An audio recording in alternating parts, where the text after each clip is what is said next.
What is up guys, welcome back to the channel. Today's video is 5 summer objects I only counted after moving to America and something's different. Hi everyone, I'm back. Yeah, a lot of you will know my mum from the America videos. We had a good time in America, didn't we? An amazing time. Such an amazing time. Loved it. So a lot of you will know her from that, but other than that, you've not done a reaction before, have you? Never done this before, so I apologise before we start. Well, at the end of the day, you don't have to apologise, it literally is just your reaction. Yeah. There's no right or wrong. I make an idiot of myself all the time anyway, so don't worry about that. This is Lost in the Pond. So Lawrence moved to America about, I think like 15 years ago now, from Britain, and he talks about the differences. Similar to the recent videos we've been doing, differences and stuff like that. And this is 5 summer objects only in America. Wonderful. So yeah, let's get into it. It's normally quite funny and witty. I can't remember if he is in this video, but he normally is, so I think you'll like him. Okay. So smash that button guys, smash the subscribe button. If you want my mum to be in more videos, let us know what we should react to in the comments below as well. Let's go. These ice cubes are a lifesaver when you run out at parties, and they're made by wizards. That is funny.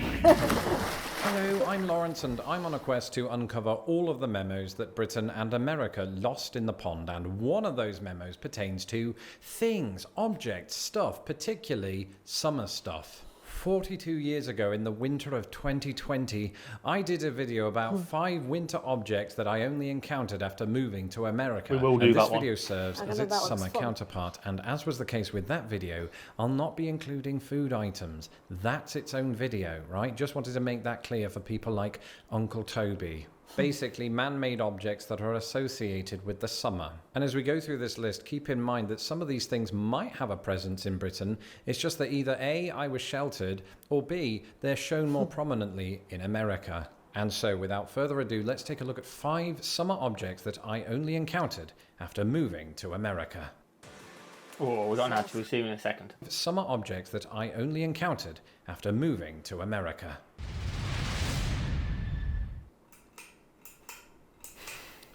I think it's fair to say that I have overhead fans. Wow. Have you ever seen them in the UK? Never ever seen an overhead fan. That is like... Seen them on TV though? I don't think I have seen them on TV. Like the wooden ones, in movies, stuff like that. In the movies, but not like he's suggested. I think that's a great idea. Yeah, it's nice, isn't it? No, it's amazing. I have a love-hate relationship with ceiling fans. Now, when I say overhead fans, I'm not referring to Lost in the Pond supporters who sit in the rafters at the live events that I don't have. I'm referring to fans on the ceiling. In British homes, they're exceedingly rare, whereas in America, I've yet to enter a house that doesn't have one. And that includes my mansion that has about 3. It's not a mansion. First of all, when you're a YouTube sensation, the last thing you need in your studio is an overhead fan, because it messes up your hair and your voice. I realise that this is a niche problem and that certain people need to check themselves before they wreck themselves. But the other first world problem that they produce is I never know how many times to pull the string. This goes on forever. Well, I think there is. I don't know if it's going to go into it. I think there's different settings, like different speeds. So it's like, you know, like you get like little torches and you press it and you always end up turning it off. I'd be like that. Maybe. Do you know, just accidentally doing it too many times. It's like the light switch. Remember the old-fashioned pull light switches they used to have? You're too young. I was going to say, I don't remember that. You won't remember that, but years ago they used to have cord light. That's what it reminds me of. But that is revolutionary, the overhead fan. I want one. I was going to say, it makes just common sense. Yeah, why not? If you're a bit hot, just straight down on you. Common sense. We have to take room on the floor for a fan, don't we? Yeah, and it blows at you. It doesn't do anything. Yeah.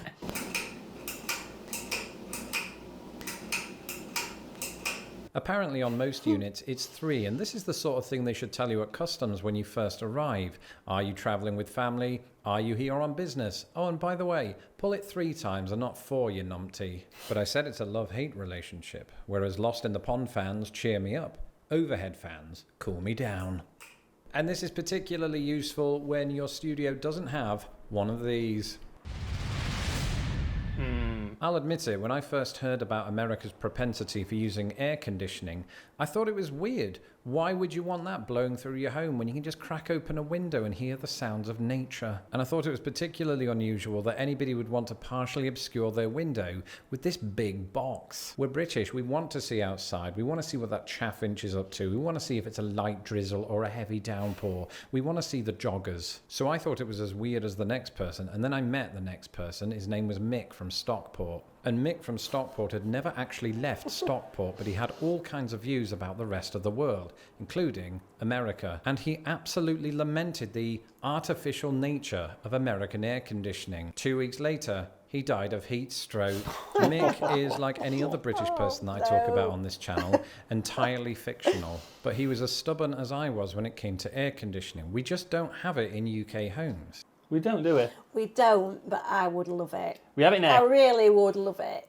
We have it in offices, don't we? Which is so no, nice. not in every office. I've only ever worked in offices with it. You've worked in posh offices. Yeah. Not in every office as aircon, but I'd love it. But, like, yeah, in terms of aircon in the UK, you would only ever see it in some.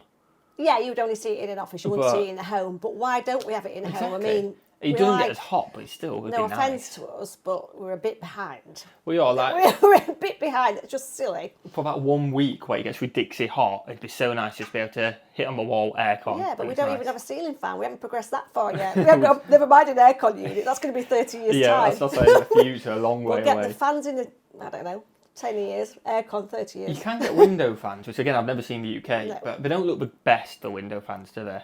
No, but not the the fans biggest don't fan really of them. work, do they? No, true. No, I remember, the window aircons they have in the window America. I'm aircon, not the yeah. biggest fan of them. But the one No, integrated, that's just perfect, isn't it? Yeah, yeah. We need that. I'd love that. I'd love that.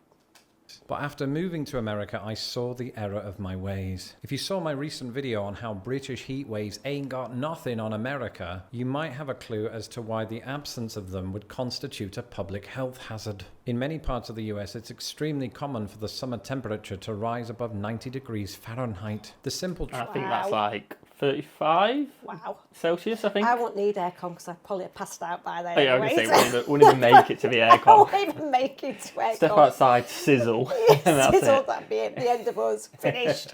Truth is, in July, an American home wouldn't be fit for humans were it not for the installation of AC. Also, it does help that my cat has an aircon obsession.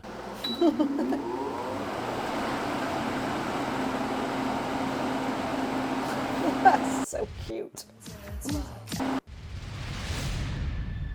Don't get me wrong, Glamping in the UK, mattresses. inflatable What is mattresses are as popular as inflatable people, and you sometimes use them both at the same time. But in my experience, British people draw the line at using them while camping. That's the blow-up mattresses, not so much the other one. In America, they have a term for this. It's called glamping. Glamping is an example of a poor man's toe, or as it says in my dictionary, a portmanteau. It just means glamorous camping, and I was introduced to this concept by none other than old-fashioned AF, my wife. So make sure you sign up as soon as you're finished watching this video. In the height of summer, we went a-camping in southern Indiana, and I prepared myself for days on end for the enormous back pain I would feel afterward. See, this is what British campers do. We gear ourselves for a night or two of blissful torture. And this was the illusion I'd afforded my... It is, isn't it? That is so true. It's a dread. You want to go, it's a dread.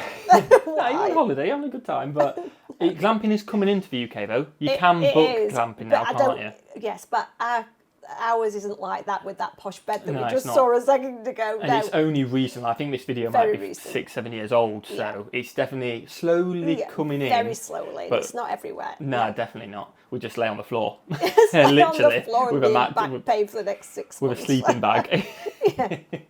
myself on this visit to southern Indiana, right down to the moment that I put the last peg in the ground. And then my wife surprised me by pulling from the van an inflatable mattress and 2 pillows and a headboard and a dressing table. And it filled me with dread because I'd just signed a lease elsewhere, but also because it made me panic that my wife wasn't who I thought she was. But it turns out that this is quite normal in America. People here don't go camping to recreate the living conditions of Neanderthals. They do it to sit around campfires and eat s'mores and play songs. So whatever you learn from the 1999 American documentary The Blair Witch Project, forget it, that's old news. Now maybe I'm becoming Americanized. Over time I've become comfortable with America's obsession with being comfortable. That's probably why when it comes to my new house, I want to add one of these. I mean, there's nothing wrong with being comfortable. No, it's good to be comfortable. We just like to be uncomfortable in the UK for some reason. Don't know the why. most uncomfortable it is, the better for us. Yeah, Why for we some do reason. that. That was crazy. Porch swings, that feels very American from yeah. movies, doesn't it? Oh, with a veranda. Do you like I'd love in the that. south or something, sat in the front or your porch? Veranda with a swing. Oh. That just feels American, doesn't it? Yeah, just from the movies. Yeah, definitely American. I'm going to go out on a limb here with no data to back up what I'm about to say. Per household, America has way more front porches than Britain. I've been to various parts of the United States, and having done so, one thing stands out as a constant among its streets. Friends and families getting hammered on the front porch. In Britain, we must like our privacy because if we have porches, they tend to be in the back garden/yard. Either way, there's one element of porches that I didn't encounter until moving to America: swing benches. Again, that's not to say we don't have them in Britain, they're just more prevalent in America, and again, I don't have data to back that up. It's an observation. I've now lived in the US for about a third of my life, and in that time you do get a good sense for America's furniture choices. And if it turns out that my observation is numerically incorrect, the wife and I will be more than happy to tip the scales back in America's favour. That was just an excuse to show you my empty front porch. I should have played it cool, much like this.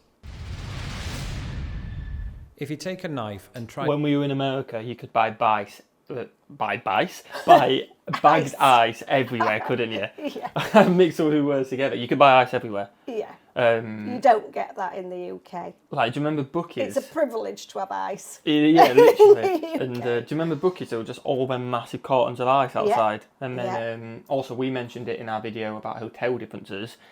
Other hotels had ice machines. Yeah, they all had ice machines. We don't have that in the UK, do we? No. I like it. We didn't use and the if ice they did machine, have it in the UK, they'd probably charge you money for it in the UK. Probably. I was just about to to probably ask. charge us a fortune for a bag of ice. Yeah, exactly. Whether we didn't actually. Did we use the hotel one? Did you use it? I was just confused. So I don't think it costs, but I never actually checked. I don't know. Does it cost? You'll have to let us know. Yeah, Does let it us know in the cost? comments. Let us know if it costs. But in the UK, if they did it, they'd charge. Definitely. And because we kept walking past this room and thought, oh, there's an ice machine in there. That's weird. Oh, I'd love that. Yeah. Oh, definitely. We should have really used it, shouldn't we? Yeah, definitely should have Especially used in Texas. Oh, yeah, because it was so hot. Yeah, ice in your drink. Amazing. An ice cube in half, you might have A, a mess, and B, a perfect metaphor for the final entry on our list. In other words, this is 2 entries in 1. It can shatter everything Americans hold dear when they discover that British people on the whole don't put ice cubes in their water. And perhaps this creates an illusion that British people eschew ice cubes altogether, but that couldn't be further from the truth. We do sometimes put them in water, but also Pims, mostly that. And growing up in Britain, in my family, we had one of those ice trays that you fill with water. They rarely and get put in the used, freezer. though. In fact, this is something that Americans, the British, and people the world over have in common. But I was 26 years old when I discovered that you could buy pre-made ice cubes in a bag. These ice cubes are a lifesaver when you run out at parties, and they're made by wizards. And it just happens that my discovery of them came about in America.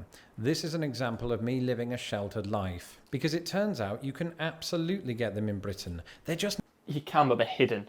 They are They are hidden, and I have bought them occasionally, but sometimes they're not in. They hardly ever have them a few, stocked. don't they? It's like, it's not a lot. It's not very a lot. rare to be able to buy them. hard to find, and it's only normally small bags as well. Yeah. It's never Maybe the we should massive start bags. an ice business. Bagging ice. It could melt though. It could melt, yeah. living a sheltered life. Because it turns out you can absolutely get them in Britain. They're just not displayed as prominently. No. I'm mostly talking about gas stations. One thing you'll notice when you drive into BP, ironically British Petroleum, is that outside of them they feature subtly decorated ice cube vendors. Yeah.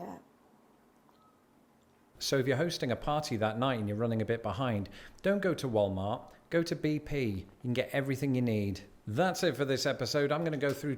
Did you enjoy that? Oh, I did enjoy that. That was Lawrence. Like I said, we've done a lot of videos of Lawrence before. I've seen this video a few times, but because it's been so long, you forget what's on the list anyway. It's just so interesting to see all the differences, and I'm not saying it because I don't like the UK. I love the UK, but America just seems so more advanced, and I just love all these products, and maybe I should have been American. Yeah, maybe. Probably It's born to mad the how wrong different country. it is, isn't it? Yeah, like you but think it's same good. language. It's good different. Oh, definitely. It's not. It's positive different. It's amazing. We're just so bit behind the times here. Definitely. Smash that button if you enjoy, guys. Smash the subscribe button. If you enjoyed my mum on the channel, let us know in the comments below and suggest what else we react to. I think we're going to go through quite a few old videos, but if there's anything new you want us to react to, let us know in the comments below. And yeah, Millie normally says, have a great day. So do you want to say have a great day? Have a great day. Peace. Peace.